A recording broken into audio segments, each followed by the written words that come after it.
my feel-good breakfast show. Welcome back. You're live with Expresso. Let's talk finance. The all-important annual budget speech for South Africa was, of course, delivered by Minister of Finance Tito Mboweni yesterday afternoon. And while all the figures and projections may sound a little daunting and complicated to some, it's a simple discussion on how our government plans to tax us and then how they plan to spend that revenue gained. And joining us via video call now this morning to help us understand what has been laid out in our budget for the coming fiscal year is the Manager of Public Economics and Modelling at DNA Economics, Fouché Venter. Fouché, very good morning. I'm sure an interesting time of the year for you, especially in your lane, but a great morning to be connecting with you. Thank you so much. Thank you so much for having me, and good morning. So Fouché, just to start us off, obviously, it's a very, very interesting. We saw the fluctuations and we saw all of those nuances of the budget speech, but let's bring it down for a second. I mean, why is it recommended for the general population to pay attention to what is outlined in the budget speech? Yeah, I think that's an important question. I would put it on to two main reasons, really.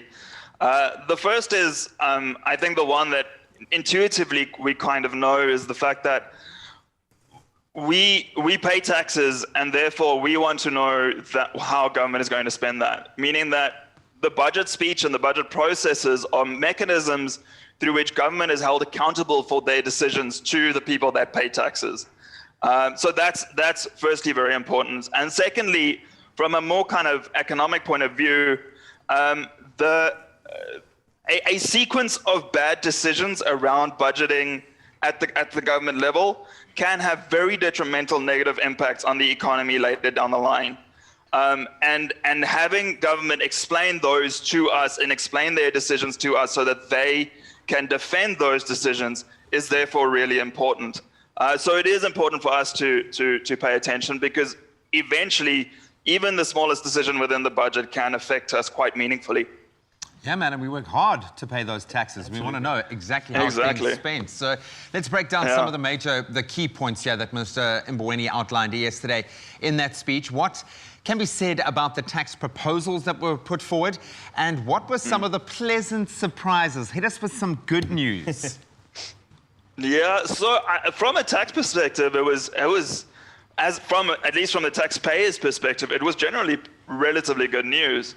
It was quite remarkable in the run-up to this budget speech, where we had there was quite a bit of talk in the media about drastic tax measures. Everyone kind of knows that the budget is in trouble, and I think a lot of people assumed and were hoping that it wouldn't be so, but that tax measures would be used. Our minister did not really do this. I think in fact around income tax, there was some relief. With the same income, you will actually be paying less tax next year, and income tax on your salary at least. And then on the company income tax was quite a surprise to me as well, where they've decreased the rate of income tax from company income tax from 28 to 27%. Now that's not this year; that's only starts next year. And it is possible that looks better than it is. The way that they plan to do that is to, even though they're decreasing the rate, they are increasing the tax base, meaning that they're going to provide less tax incentives. There are fewer deductions you can do before you calculate your tax. So that might be a kind of a revenue neutral idea. But overall, I think taxpayers will be quite relieved. Maybe the drinkers and the smokers not so much. But I didn't think that the taxes on those were as bad as they theoretically could have been. Now, for sure, we know that that particular speech, there were certain things outlined in terms of spending priorities, but we can't help the fact that COVID-19 is here. And apparently this is also a massive priority for government. But I would like you to elaborate on what has been budgeted for our COVID spending and how this is also being covered in our contingency reserve as well. Okay, so yes, so that's quite an interesting question, and it's something that I haven't necessarily seen before, at least recently. On what they've done. So government has put away about 10.1 billion rand for the vaccination program specifically. So that includes the procurement and the distribution. It includes the administration of the vaccine to our population, as well as some research into our own vaccination program.